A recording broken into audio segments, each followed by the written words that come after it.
And we are on. Welcome to Sports Unhinged. I'm Mohammed Khamis, coming to you from the heart of Dubai. We're very excited about this. It's our first podcast. Whether it happens on a field, a court, a ring, or an octagon, we will have it covered. And we're really excited. We'd like to thank everybody who made this possible. Logo designers, the equipment, the whole thing. We're very excited. There isn't really a podcast coming out of the Middle East that covers sports like, the NFL, the NBA, UFC, boxing, football, Premier League, Serie A, the whole thing. And we're very excited. We thought, I spend most of my day debating sports with colleagues and friends and family. And my wife just said, you know what? Enough of this.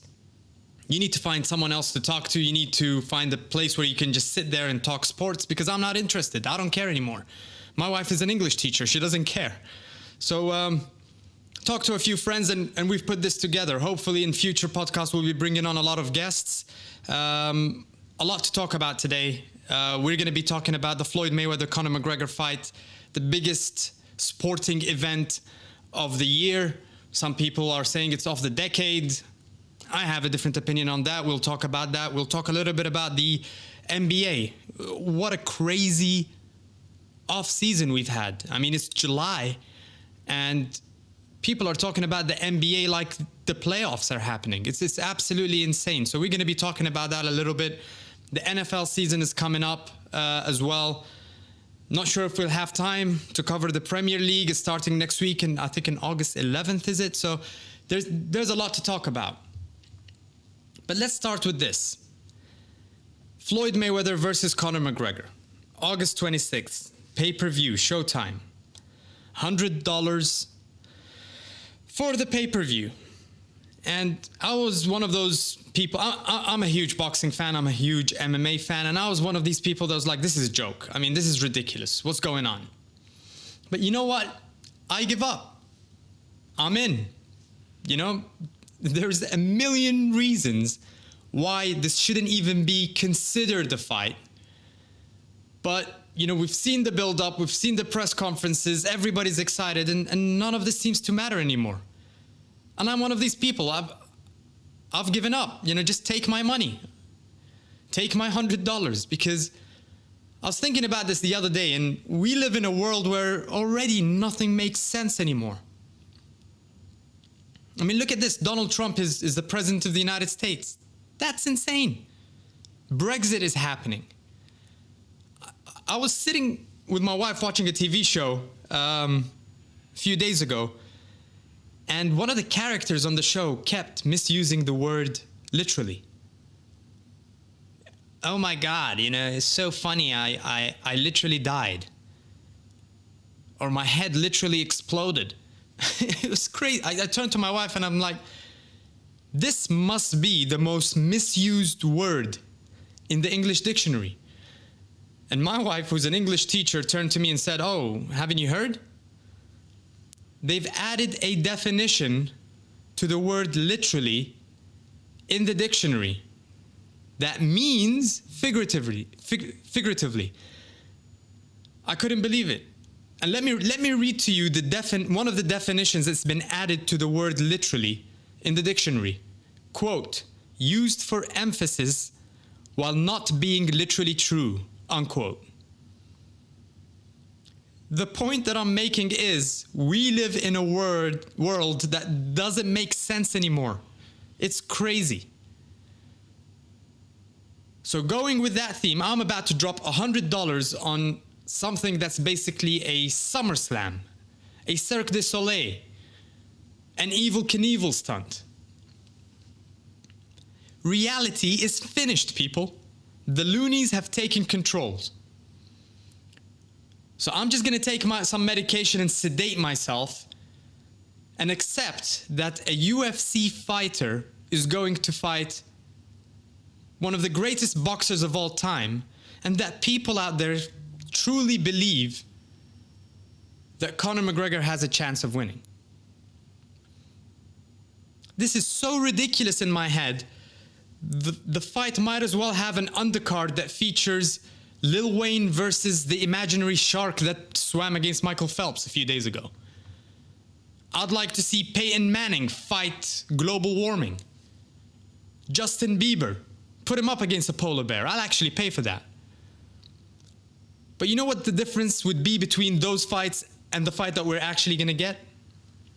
Those ridiculous imaginary fights are actually going to live up to expectations. Maybe not so much the Peyton Manning versus global warming. But it's crazy. Look at the odds. Vegas, the betting odds.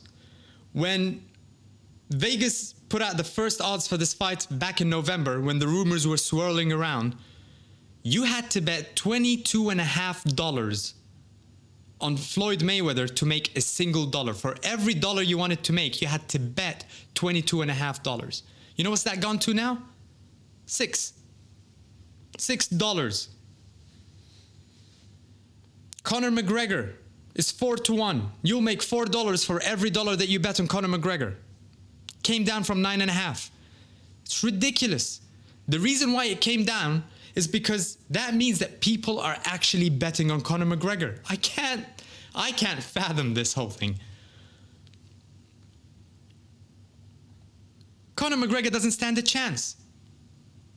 The moment this fight was even brought up, he didn't stand a chance. Any fan with common sense and a bit of specialty in either MMA or boxing, if you're a hardcore MMA or a boxing fan, you know Mayweather wins this fight. Now, whether it's by knockout or it goes the distance, it remains to be seen. And the only reason I'm saying that, it's supposed to be a knockout. A lot of boxing purists are saying that it has to be a knockout for Mayweather. Now, I'm saying it's because of his age, because it's been out for 2 years, and that's the excuse that Conor McGregor fans are using. Oh, he's been out for 2 years, he's old, he's going to be slow, he's going to get caught. The maximum that could happen due to Floyd Mayweather's age and to the fact that he's been out for 2 years is that it might go the distance. Nothing more. It's all a big publicity stunt. It's the WWE melding into the world of boxing, in the world of MMA. There's an amazing fight coming up in the UFC this weekend, John Jones versus Daniel Cormier. We're going to be talking about this in the next podcast and the aftermath. Those two guys hate each other. They can't stand each other. I don't think they agree on a single thing in the whole wide world. But the one thing they did agree on is that Floyd Mayweather's going to win this easy.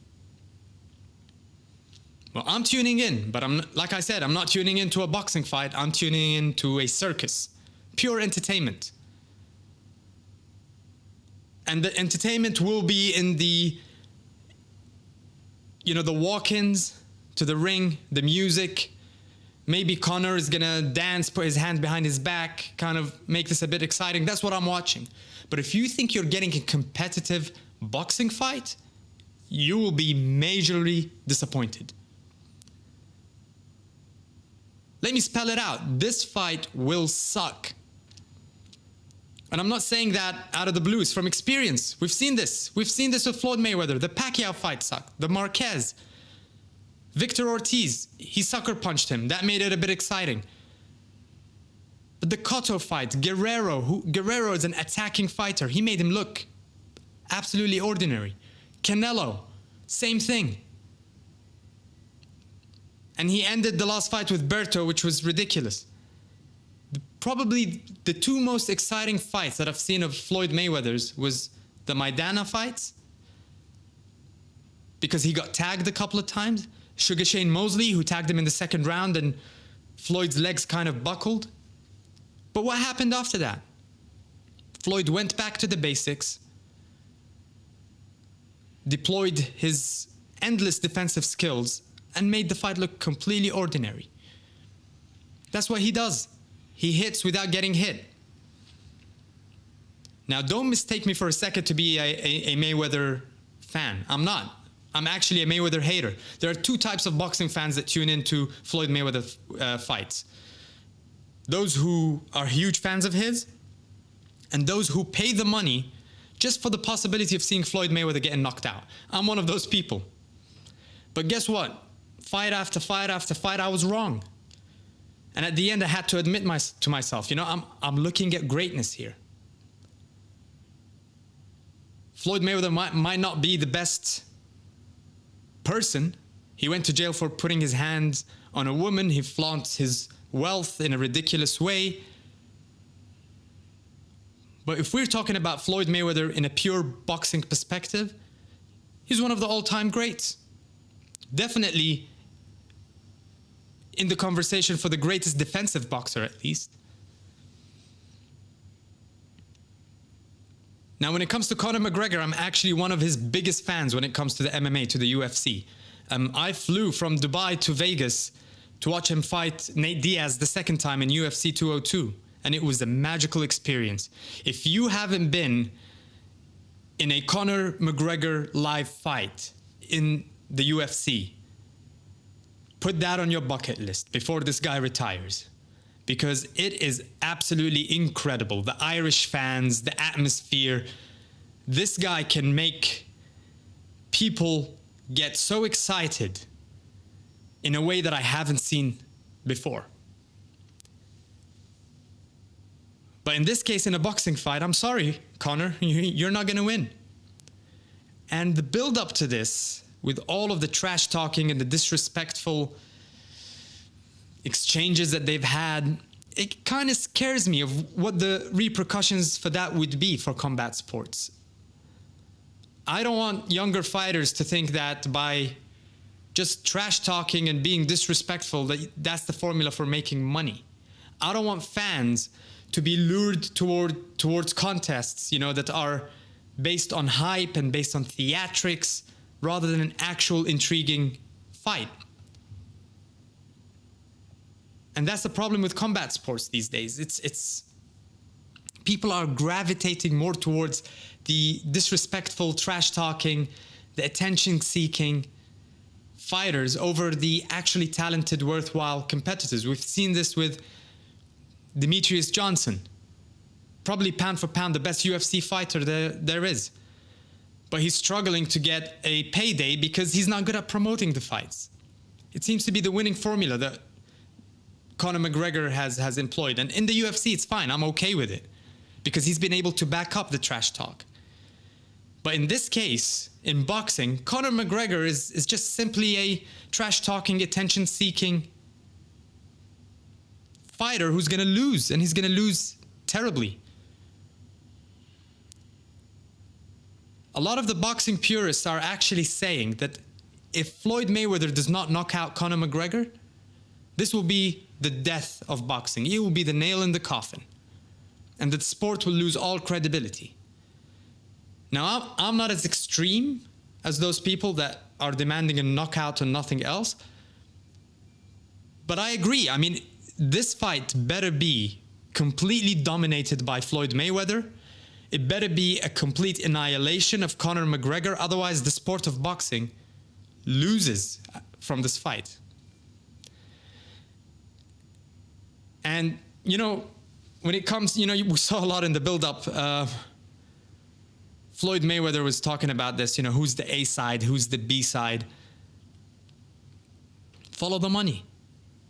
Floyd Mayweather is clearly the A side. He's going to make the most money out of this. Dana White, in my opinion, would be the B side. And Conor is probably the C side. I mean, I don't know. There's probably two sides to these things.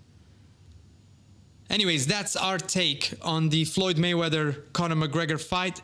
More NBA now to come up in the next segment. We'll be right back.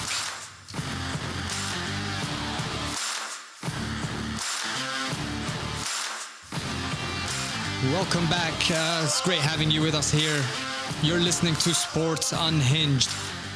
Now, when we look at the NBA and the off-season of the NBA this year, it's been absolutely crazy. Jimmy Butler moved. Gordon Hayward. Derrick Rose just signed with the Cavs. It's been a crazy, crazy off-season. Lonzo Ball has made the Summer League interesting for the first time in forever. But I think the biggest news that has come in the NBA was Kyrie Irving requesting a trade from the Cavs, no longer wanting to play with LeBron James. And it's caused a lot of uproar. He got a lot of flack for this. And I think people are focusing on the wrong thing. Everybody's giving him a lot of flack for the reason that he wants to move. He's mentioned a couple of reasons. One of the reasons is that he wants to be the number one star in the team. He wants to be the focal point of a franchise. And people have been having a go at him for that. I don't really think it's about that. I think it's about the second reason, which is the fact that he does not want to be playing with LeBron James. I think that's where the problem lies here. People have been comparing this to the KD situation. Oh, if KD got all that flack for moving, then we have to give Kyrie an equally hard time. I don't think that's true. I don't think it's the same at all. I think KD moved to the team that beat him, which was considered a weak move. Kyrie simply wants to move on, and I think he's got very good reasons. And the reasons are the fact that LeBron James, yes, he's a Mount Rushmore player. He's one of the best players in the world, but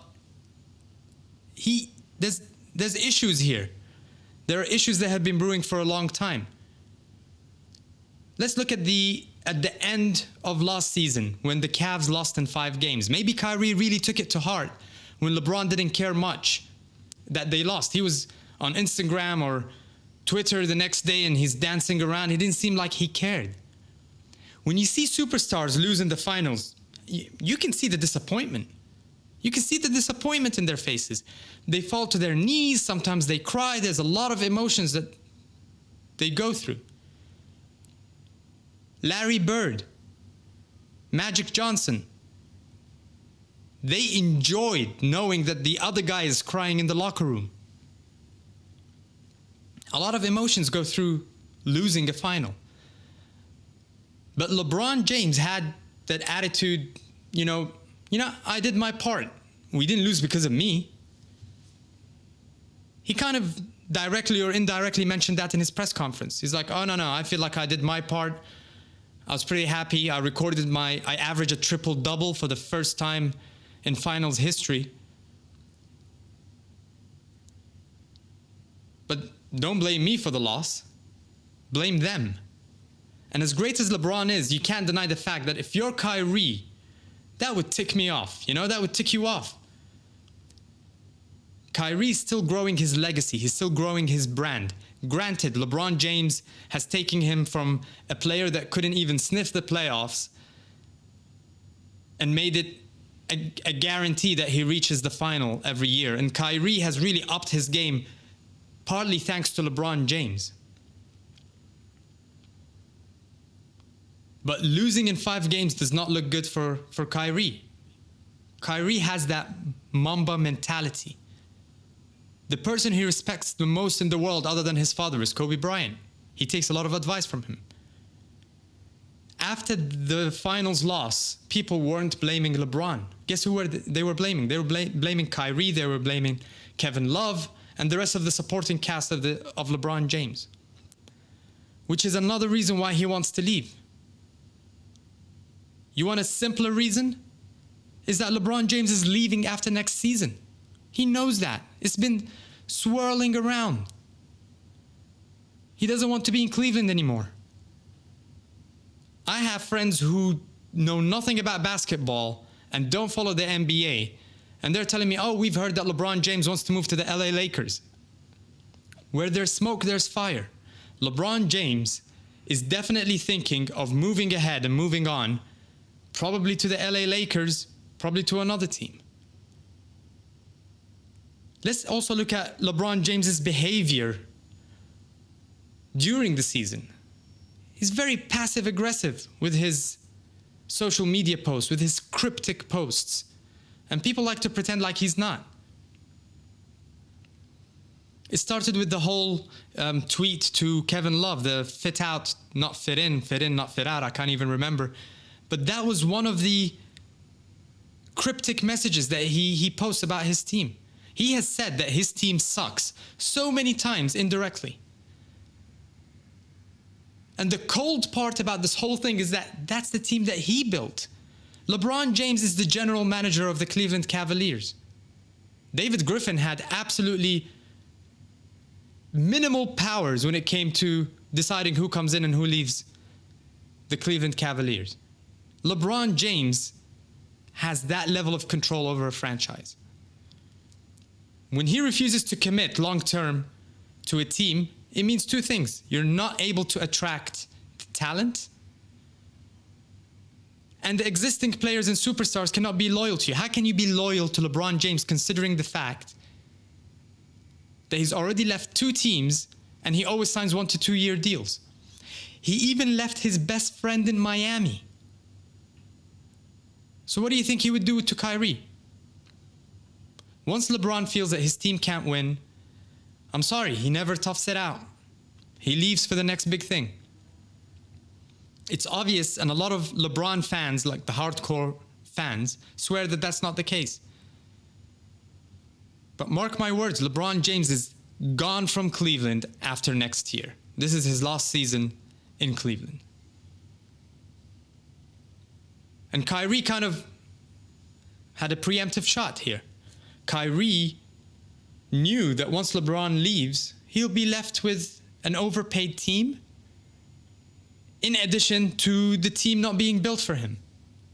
Let's look at some of the contracts that the Cavaliers currently have. Tristan Thompson, $82 million with $52 million guaranteed. Too much. Kevin Love, $113 million with $46 guaranteed.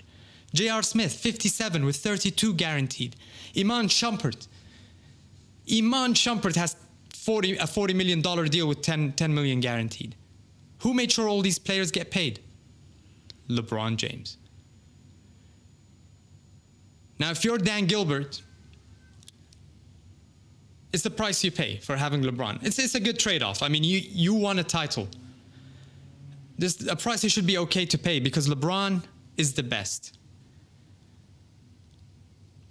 And when you bring in LeBron, you have to allow him to hamstring your organization in hopes of winning championships. LeBron was never going to stay. He's shown that with past actions. There's a pattern of behavior here. He's good until he's losing. He jumped ship twice, and it will be 3 times come next summer.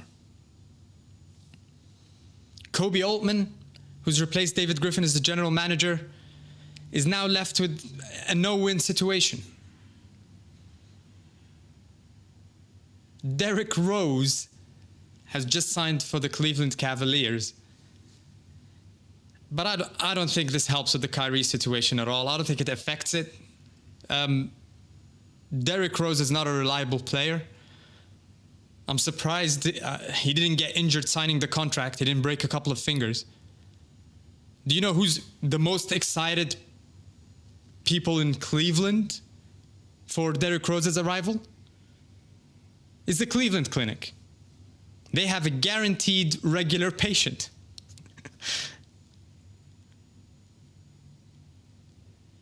He didn't play a third of the games of last season.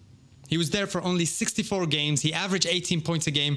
It's solid performance, but who could imagine if somebody told you a few years ago that Derrick Rose was going to sign the veteran minimum $2.1 million 4 or 5 years from now? It's insane. It's not a bad contract for the Cleveland Cavaliers, but he's not a reliable option. Now let's go back to Kyrie Irving. He named 4 teams that he'd like to go to, although he has no choice or no ability to dictate where he ends up because he's under contract, so he's going to get traded. But he named 4 teams: the San Antonio Spurs, Minnesota Timberwolves, Miami Heat, and the New York Knicks. And I'm going to talk about each one of these. If it's very obvious. If he wants to win now, you go to the Spurs. If you want to win in 2 years, you go to the Timberwolves. If you want to be the team leader in the first option, you go to the Heat or the Knicks. But the teams that he's named proves what I said right at the beginning. This isn't really about him wanting to be the number 1 focal player. This is more about LeBron James than anything else, and being with LeBron James and coexisting with LeBron James. Now, out of these 4 teams, let me first start with the one team that should pass on Kyrie Irving, and that's the Miami Heat. The Miami Heat missed the playoffs last season, but if we look closely, they had something going. They figured their team out. There's amazing chemistry going on. The Miami Heat beat the Golden State Warriors last year. They swept Houston. They took 2 out of 3 from Cleveland. They beat Utah with Gordon Hayward. They were 30-12 in the second half of the season. They had a very bad start to the season, but the second half of the season, they were 30-12. One of the best records in basketball. They were season long amongst the best three-point shooting teams. About 39% from the three-point line in the second half of the season. That means that they were number 2 in three-point shooting behind the Sacramento Kings. In Miami, it's all about ball movement. Chemistry is everything to them. They just re-signed Dion Waiters and James Johnson. They signed Kelly Olynyk from Boston, which I think is fantastic. It gives them that physical edge. Goran Dragic at point guard, it's fine. Kyrie would definitely be an improvement over Goran. But Goran does not hog the ball for 20 out of 24 seconds. Hassan Whiteside is a bad boy. Justice Winslow's there. Miami is all about ball movement. And who would they trade? They would have to trade Goran Dragic. They would have to trade him for Kyrie. He'll have to be part of the deal. So if Kyrie goes there, I feel that he's going to destroy the chemistry that this Heat team has already built. Let's not forget that even with the current Cavs squad that Kyrie had and that he won championships with, he couldn't win a single game when LeBron was resting. I think he's 0-8.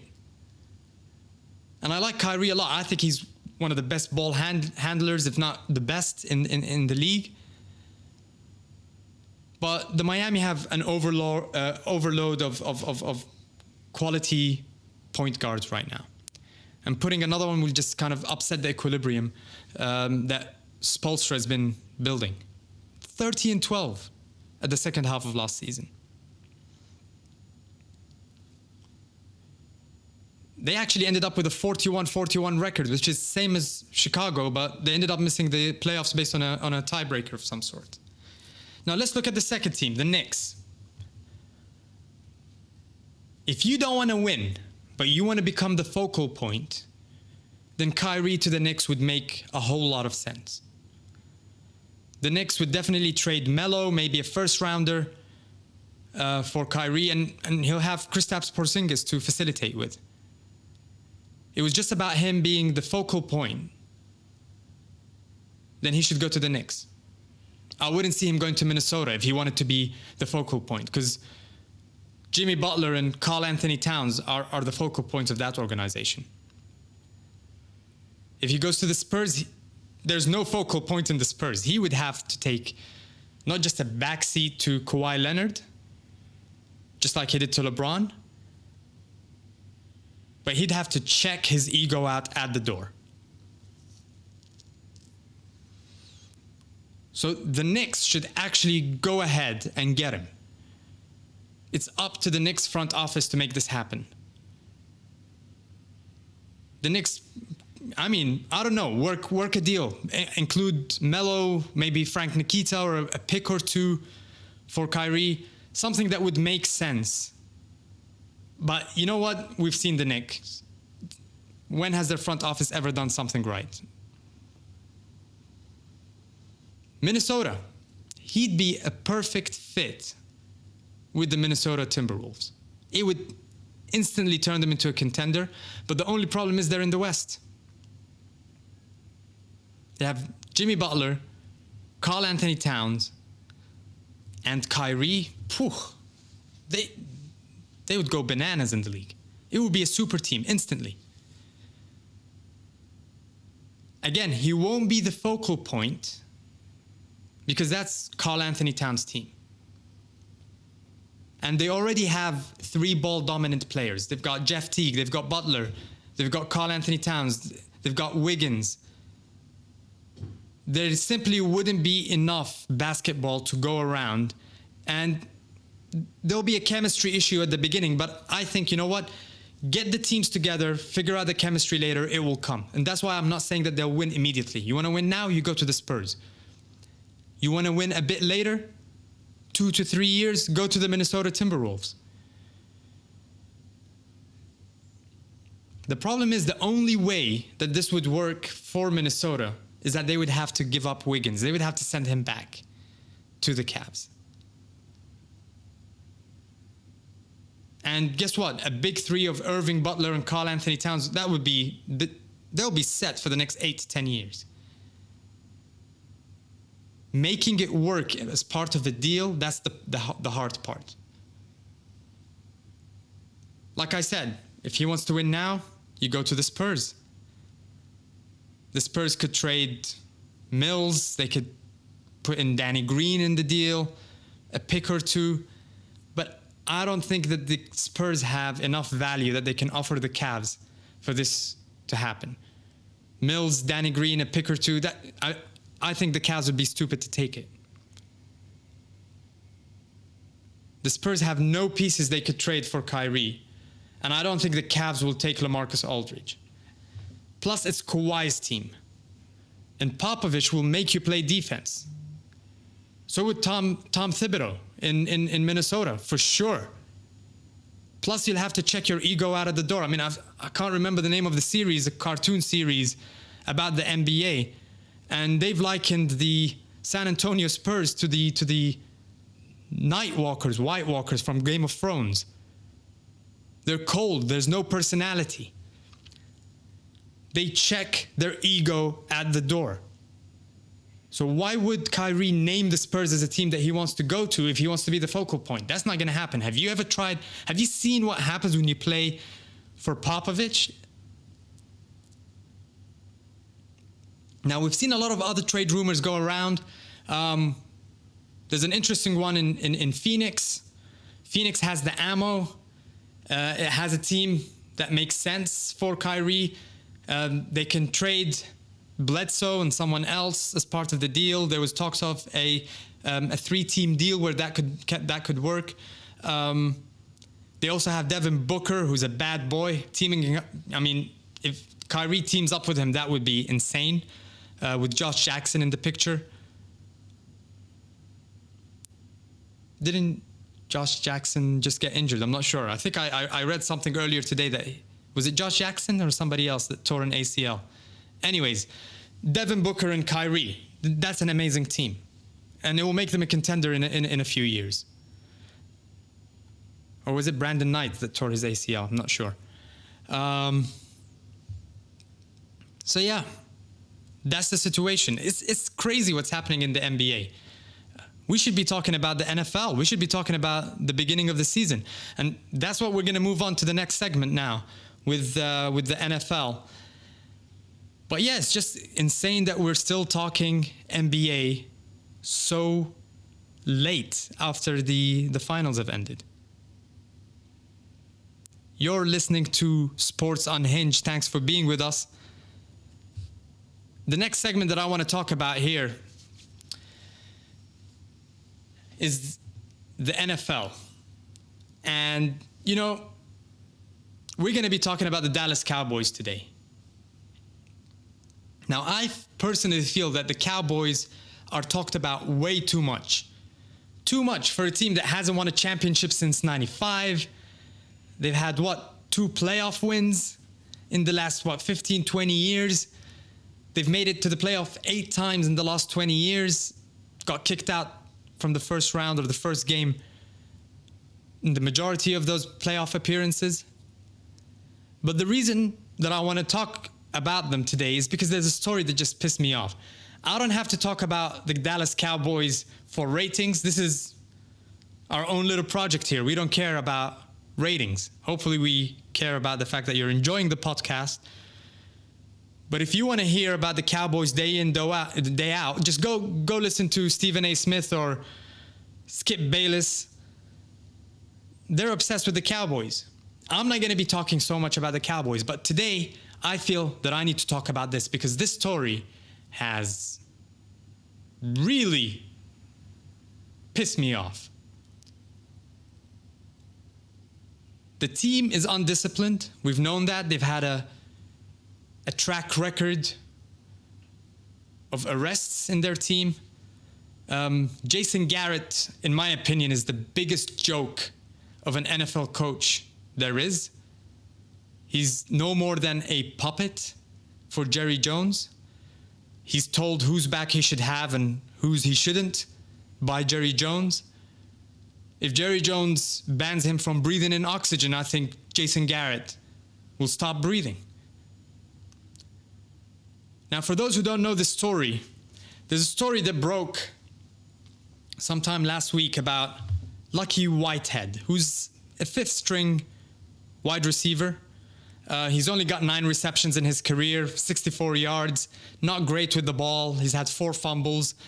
He's mainly a punt returner for the Dallas Cowboys. And reports emerged on Tuesday last week that he had missed a court hearing, which was on the back of an arrest the day before relating to a case in which he had stolen $40 worth of, I don't know, Twinkies or some kind of snacks from a Virginia convenience store. Now, the Cowboys took the decision immediately to terminate Lucky Whitehead's contract on the same day of the missed court hearing. Now, what emerged afterwards is that the Prince William County Police released a statement explaining that the man that was charged with the crime had falsely given them Lucky Whitehead's name. He had his social security number, I don't know how, so there was some kind of identity theft situation going on there. And Lucky Whitehead wasn't even in the state when the crime took place. He wasn't in Virginia. That's the crazy part. And he told the Dallas Cowboys this. He told them that it wasn't me. They didn't believe him. They didn't wait to see what the facts are. They cut him right away. Now, the Dallas Cowboys will tell you that this might be an accumulation of things. A few weeks ago, Lucky Whitehead had an incident with a kidnapped dog named Blitz that was returned to him after some rapper called Bugatti Casino bought it back from him. There was some kind of kidnapping situation with a dog, with a canine. Now, let's take a listen to the press conference in which Jason Garrett was questioned about this particular incident. Do you regret how you handled Lucky Whitehead's situation, given that the police came out today and said he wasn't involved? And do you feel the need to address the team over this issue? Yesterday we made a decision that we deemed to be in the best interest of the Dallas Cowboys. We're standing by that decision. We're going to move on. But that decision was based on the idea that he'd been arrested last month, correct? Yesterday we made a decision that we thought was in the best interest of the Dallas Cowboys. And we're going to stand by that decision. We're going to move on. Not fair to him to just keep saying that over and over? It's the truth. We made a decision that we thought was in the best interest of the Dallas Cowboys. The rest wasn't true. Yeah, I'm not asking about any individual investigator or any particular incident. But do you have some people working for the Dallas Cowboys that are just too stupid to work for this team? I'll just stand by the statement that I made. We made a decision yesterday that we thought was in the best interest of the Dallas Cowboys, and we're going to stand by that decision. We're going to move forward. And folks, that's how it went for another 6 or 7 questions. He just kept repeating probably the one sentence that Jerry Jones gave him and told him that that's it, that's all he's allowed to say. And that's what he kept repeating. It was infuriating watching that press conference. This is how you harm your program. What Jason Garrett should have said is, you know, when we heard of Lucky's arrest, we were very concerned, and combined with the fact that we didn't really think he fit our plans going forward, we decided to release him. We're very pleased that he's been exonerated and his name has been cleared. That said, we made our decision and are sure that Lucky will have an opportunity to play somewhere else in the league. You could have said that. Instead of repeating the same thing over and over again, which basically told everyone, screw you, deal with it. We let him go. Now you're going to tell me that, like I just said, Lucky Whitehead is not the greatest wide receiver in the NFL. In fact, he was probably going to get cut anyways. But the timing of this is absolutely terrible. Now you're going to tell me that if this incident didn't happen, that he would have been released by, say, end of the week? Or in the next week or two? I don't think so. Probably still would have been cut, but I don't think it would have been any time now. The reason why he got cut was a reaction to the news that came out of Lucky Whitehead being arrested. And I'm just wondering, why isn't the players' union or the NFL chiming in on this? Oh, right. He's a nobody. So they don't care. If I was Lucky Whitehead, I'd be doing anything and everything to get back to this ridiculous organization or to sue for wrongful termination.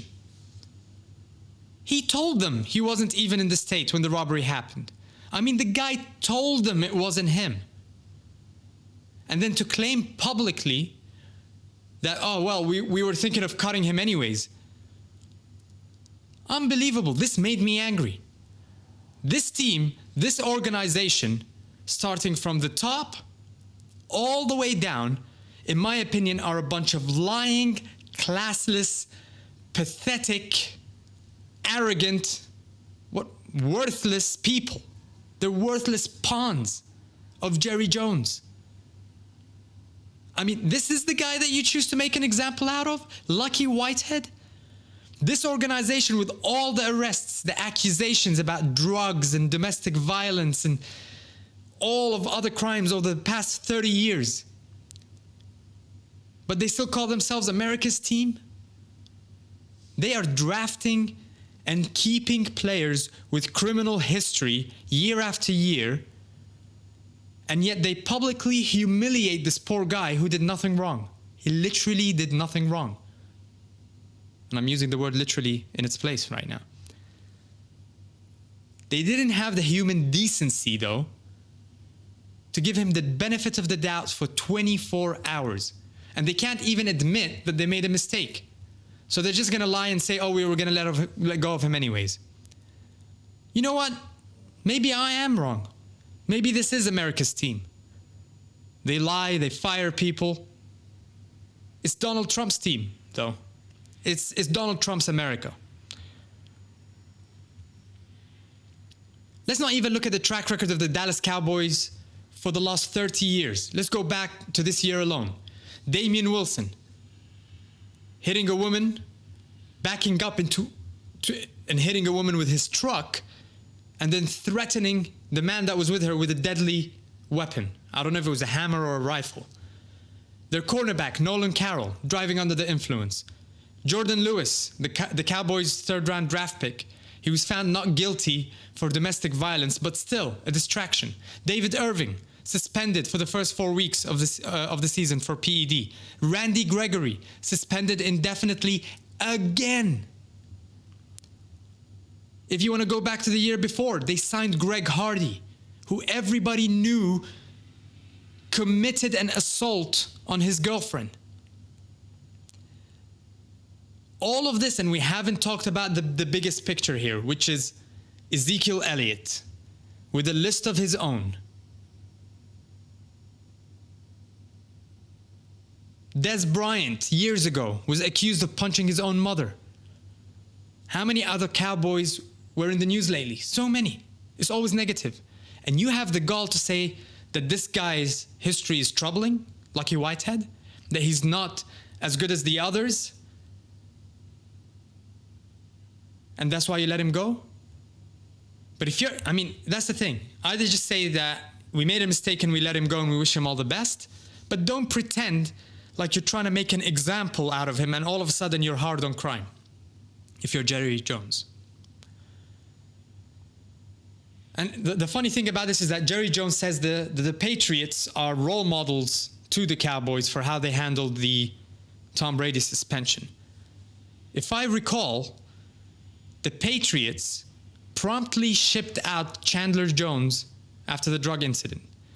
Jamie Collins was traded as well for not listening to coaches. If you really believe in your words, Jerry Jones, cut someone who will make people take notice and start acting right. We're going to cut him anyways. Now let's talk about Ezekiel Elliott and his pattern of behavior. Now, before I start, I'm not saying cut Ezekiel Elliott. That's not what I'm saying. But a suspension has to come in place here. Let's look at the pattern of behavior. In Ohio State, he was roommates with Joey Bosa, who's with the LA Chargers right now. Joey Bosa had to move out. He wanted to move to a more stable situation. There was also a text exchange with Ezekiel Elliott and his former girlfriend that indicated he was so anxious about passing a scheduled drug test and that he was about to, quote, live in the sauna for the next 24 hours, unquote. When they played the Seahawks last year, he visited the marijuana dispensary, not breaking any laws, but there is a pattern of behavior. In St. Patrick's Day, Ezekiel Elliott grabbed and lifted the shirt of a woman exposing her breast in a parade, in the St. Patrick's Day parade.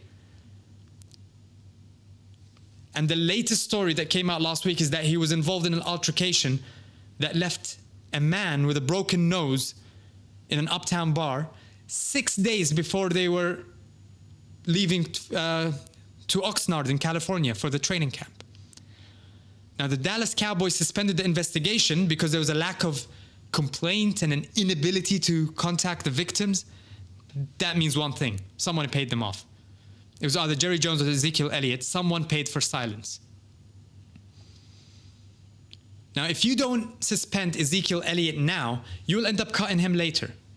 You can clearly see the incidents increasing in frequency and severity. It's just going to keep on happening. This right here, this latest incident in the bar, that could have been a felony if somebody didn't pay for silence. The topless chick, that could have been a sexual assault if she didn't let it go or whatever. She didn't take it the wrong way.